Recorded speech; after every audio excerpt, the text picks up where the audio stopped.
So what's up, man? Got another video. This video is three very scary, true, new horror. Damn. Hold on. I'm gonna add that out. Three very scary, true New Year's Eve stories, man, by Horror Choice Party.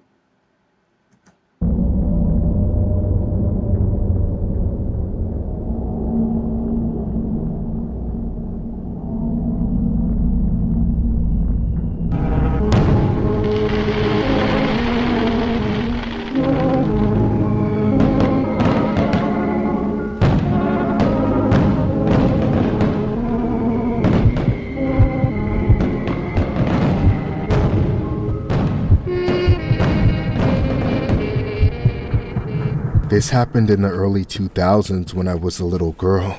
Leading up to New Year's Eve, my parents had just bought a brand new computer and kept it in the living room where I was only allowed to use it under their supervision. Of course, that didn't stop me. Whenever I wanted to play games or surf the internet without my parents breathing down my neck, I would sneak out of my bedroom after they fell asleep.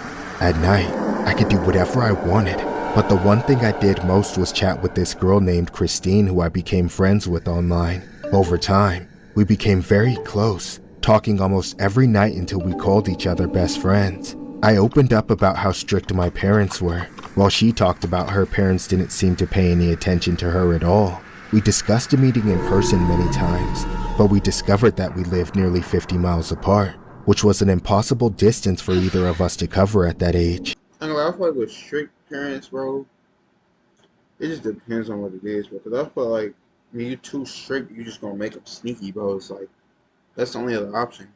But it's like if you're not strict at all, then they're just gonna do whatever they want. So it's like you just gotta have a balance with it, bro. Then, one day, close to New Year's Eve, Christine broke some incredible news. She said her older brother had just gotten his license and could drive. This was a big deal because I could finally meet Christine face to face and hang out with her versus chatting online. We eventually hatched a plan. I had always complained that my parents never let me stay up until midnight on New Year's Eve, so Christine said her brother would pick me up at my house right after my parents went to sleep. He would then drive me over to Christine's, where we would watch the fireworks. I don't know, but that's a little. I don't know, because I feel like why would his sister not go with her? Like, why is it just him? I ain't gonna lie, I would be a little suspicious in my opinion. Show in her neighborhood. Then he would drive me back to my house before my parents woke up in the morning. I just feel like with sneaking out the house, bro, it's just like, that shit's just too risky, bro. Like, you never know what can happen, bro. And your parents don't even know because they in their sleep. You know what I'm saying? They think you sleep too in the house and you out. You know what I mean? Lord knows. Excited as hell and felt like a rebel for once. I was tired of obeying such strict rules all the time and being told what I could and couldn't do. It felt good trying something new for once. On the night of New Year's Eve, I waited up in bed until 10 p.m. My parents always fell asleep before then. Soon after, I looked out my window and saw the car parked on the street just past my driveway. That was him, Christine's brother, there to pick me up. I snuck out of the house, then went up to the car and tapped on the window. And it's like, too, you don't even know what her brother looks like or any of that, too. So if it's just her brother, you don't even know. That could be anybody. It opened just a crack, and in the darkness, I could barely see his face. He said he was there to pick me up, just like we had planned. So I got in the back seat. Yeah, bro. Once inside, I started to feel a bit nervous. I still couldn't quite see what he looked like, so I tried to make conversation, hoping it would make things less uncomfortable. So, where's Christine? I don't know. What do you mean? Is she waiting at the house for me? I made her up. What? Christine is alive. So you don't just hang out with random people, bro. That's why I was like, me, bro, I would have knew as soon as I seen a car with black tint, once they rolled the window down a little bit, I'm gone. I ain't gonna lie, there's nothing else to be here for, bro. And I know it's just her, like I said. It's just the dude, like there's no sister, none of that, it's just him. Come on, bro. I made her up. Skills, bro. What? No. Why? To get to you! Yeah, it's over, bro. Y'all, that's why y'all got to stay woke, bro. Let me out! Let me out! By the time I realized I had walked into a trap, I was already racing away from home at 60 miles per hour. There was no way out, no way for me to get the better of him. I couldn't break through the window or find any sort of weapon. I couldn't even try to choke him without pulling my arms away from his neck like they were made of ribbons. To make matters worse, it was the middle of the night, and all anyone was focused on were parties and fireworks. When he pulled into the driveway of his house, there wasn't a single person on the street I could call for help. As the garage door closed behind us, I felt like I was being buried alive. The next thing I knew, he was dragging me out of the car as I kicked and screamed. I'm gonna be honest with you, bro. I feel like in this situation too, like if you getting kidnapped like this, bro, you have to do something, bro. Like you might think it's not smart to try and hit him or whatever, but it's like, bro, it's like at least try. Like you have to think of it like a survival instinct, bro. There's nothing else you can do, bro. So it's like if you don't do anything, it's like it's over, bro. You know what I'm saying? But if you try and at least like knock him out or, you know, make your way in the front seat or something, get a sharp weapon, hit him and get out, whatever. Shit, you gotta do something, bro. Fighting for my life, he took me into his basement where he tied me up and shackled me to the wall of his dungeon. I was too innocent to know what was about to happen to me, but I was sure it was going to be worse than anything I could possibly imagine. 7, 6, 5, 3, 1. Happy New Year! Oh, my dear sweet wife, don't cry. It's time for the real fireworks.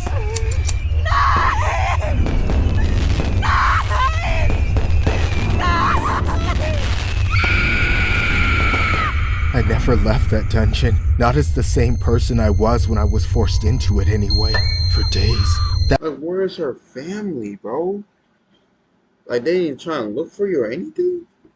That monster held me captive and kept me in misery, torturing me, destroying me, and taking videos of it all for the internet.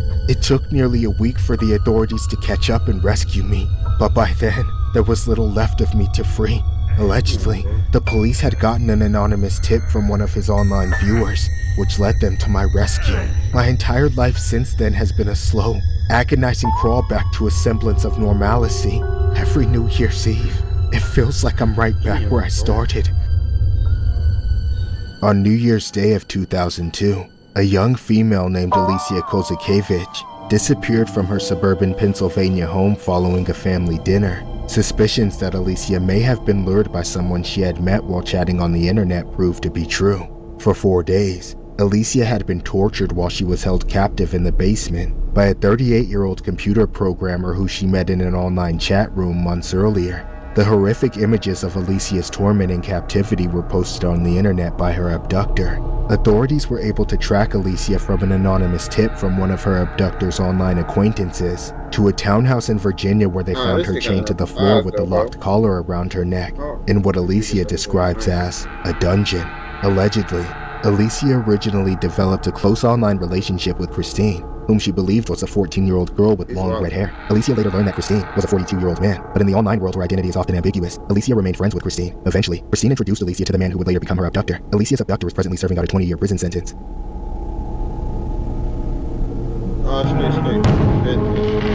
So everyone in long distance, like friendship or whatever, make sure y'all FaceTime or something, bro, because you really never know, bro, nowadays.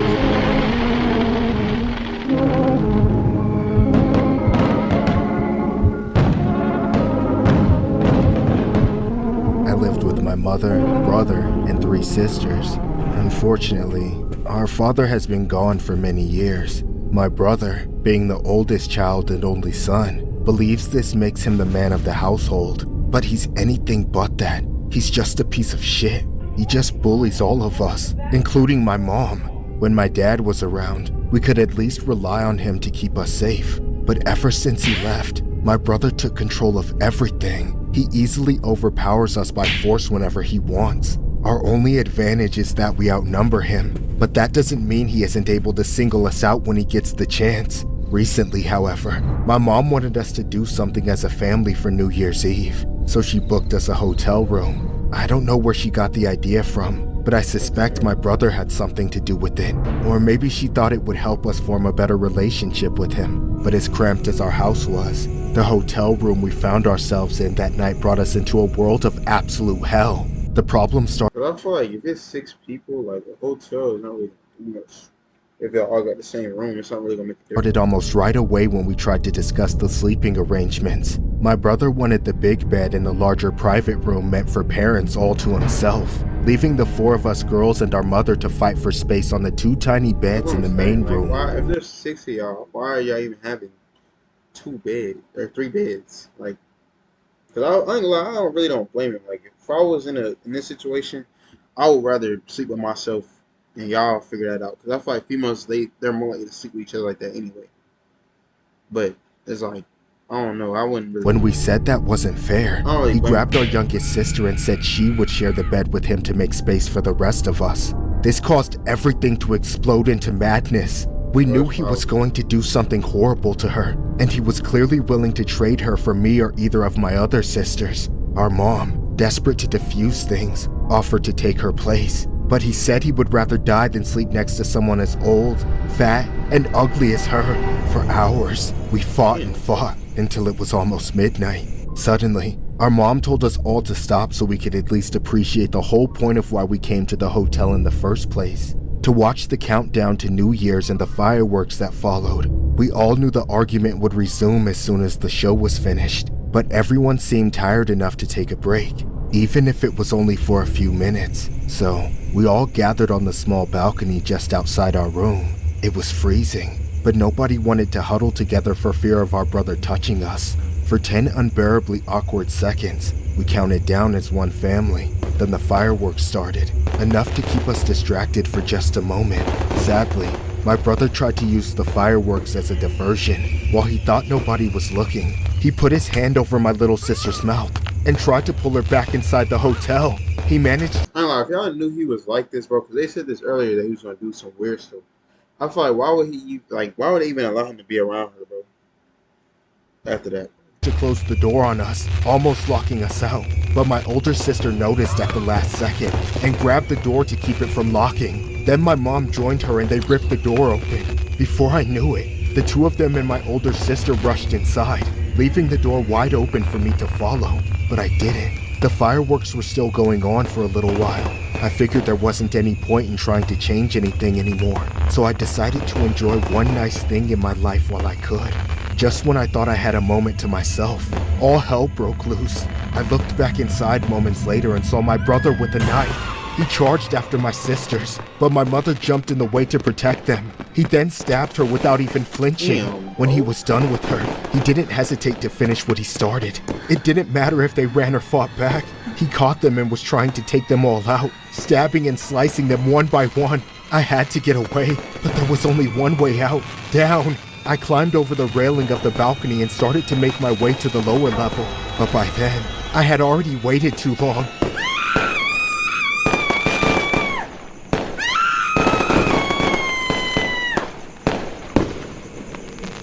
Let's go over this one last time, Mr. Arshad.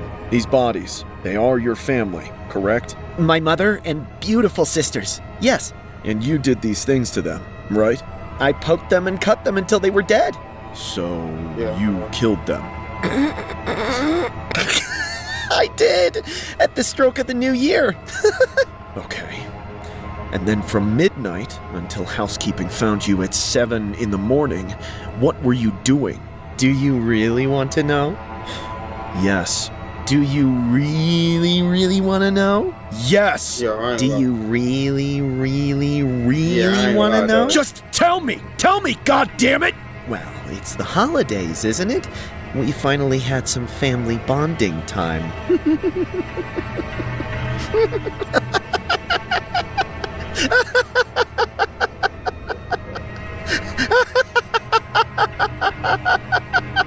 This is a real evil world, bro. I ain't hard, dude. This dude killed his own family, bro. On New Year's Eve. On New Year's. A 24-year-old man has been arrested after the bodies of his mother and 4 sisters were found inside a hotel room on Wednesday, January 1st. Mohammed Arshad was detained after he reportedly admitted to taking out his family amid a New Year's Eve dispute. It was mentioned that Arshad allegedly served his family food and drinks containing an unspecified drug before he took them out with a knife.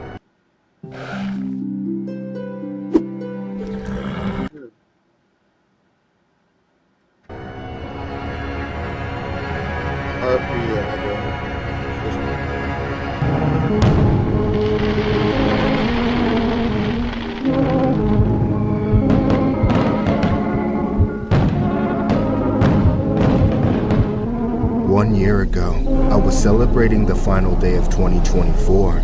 It would soon be 2025. My girlfriend and I wanted to celebrate New Year's Eve in New Orleans. We'd been there for Mardi Gras a few times, so we knew what to expect. The streets were packed. Parties spilled out of every building in sight. For the countdown to New Year, we made our way to the center of it all, Bourbon Street. We were as drunk as anyone there. The crowd was electric, almost I don't know about getting. That's why I feel like getting drunk like around a lot of people, bro.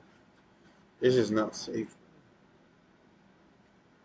overwhelming. But it Like if I ever get drunk, it have to be with people like probably like one person. Honestly, I don't even really see myself hanging out with more than one person, maybe two, when I'm drunk for real, bro. I mean, maybe more than two if like someone needs to drive. But other than that, 'cause it's like you have to realize too, like even if you have somebody drive you, you never know what their intentions are either, bro. Like they know that you probably ain't really there because you drunk, so it's like they can easily just take advantage of you then too. So you gotta watch who you be around, bro. felt so worth it just to be a part of something so amazing. As we counted down the last fleeting seconds of 2024, the energy amplified beyond belief. There was cheering and chanting, phones and cameras everywhere trying to capture the final moments of what had been one hell of a year. Finally, the clock struck midnight, and 2025 was here. Fireworks erupted from all directions and exploded overhead.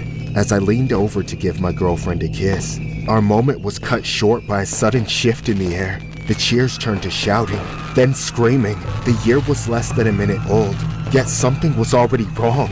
If the crowd hadn't been so dense, we might have seen it sooner. Over my girlfriend's shoulder, I saw the first of many sights from that night which still haunt me. The crowd of people on the sidewalk behind her were panicking as a pickup truck plowed through them.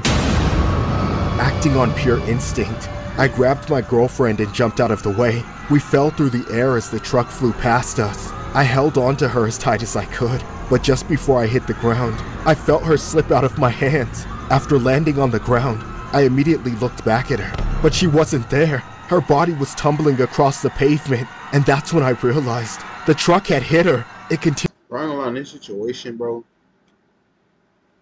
I feel like I probably would have pushed her out the way instead of trying to hold her. Cause it's like just a little tight little push. Cause if you realize like the car is driving, so it's like, okay, your instinct to hold her, but I would say best thing would probably be to push her or like like not like push her all the way out the way, but just a little tight little push. You know what I'm saying? That way she won't go too far, but she also won't run over. Continued down the street, running over person after person in a mindless rampage. Then it stopped and began to turn around. It wasn't safe to go back on the street, but I couldn't leave her there. I had to get her out of the way before the truck came back to hit her again. Bro, in this situation, bro, like I know you love her and all, bro, but you're not Superman, bro. Like it's not worth it, bro. I feel like you just gotta leave at the guy, bro. You can't control that, bro. I scrambled to my feet and ran to her, but the closer I got, the more I could see the extent of what had been done. Her clothes and skin were shredded. Her arms and legs slumped like a rag doll. Her face was looking up, right at me. Her neck was broken. I'll never forget the expression stuck on her face. That dull, confused shock. Like she didn't even have a second to realize what was going on or even I feel just pain. don't see the point of that, though. Like, why are you killing people on New Year's Eve, bro? Or New Year's, bro? Like, what is the point of that? You know what I'm saying? Like, you just driving a car, just killing random innocent people that have nothing to do with you, bro. As I stared down at her, Some people are just real miserable, bro. watching the color of life still draining from her skin, I wanted to collapse, break down, scream in agony, but it had to wait. Not far away, I heard the truck revving and screeching, barreling towards me all over again. I panicked and ducked into the first alleyway I saw, just seconds before that monster blew past. I feel like after seeing her die, you should have just called the police and just ran away, bro. Or like, ducked off in the corner or something. That time, I caught a glimpse of the man behind the wheel. There was unbridled rage in his eyes, but not quite insanity, just pure evil. He knew exactly what he was doing, and he was never going to stop until all of us were dead. Cowering in that alleyway, my mind grappled with reality. Like, why, if he's doing this, why didn't anybody else think of this? Like, why are y'all still running around in the street, bro? Like, what do you expect to happen, bro? They look like, I mean, I don't know about the animation. It looks like they're just running in circles, like running. One person's running left, other person's running left. Like even in this picture right here, three of them are running right, and then the other one's going left. So it's like they just Had all running gone to anywhere. shit so suddenly, I was bearing witness, trapped and powerless as that monster circled back and forth, murdering innocents with every pass, grinding the remains of his dead victims into the asphalt again and again. Eventually, it had to come to an end. The cops finally surrounded the truck, yet the psycho wouldn't quit.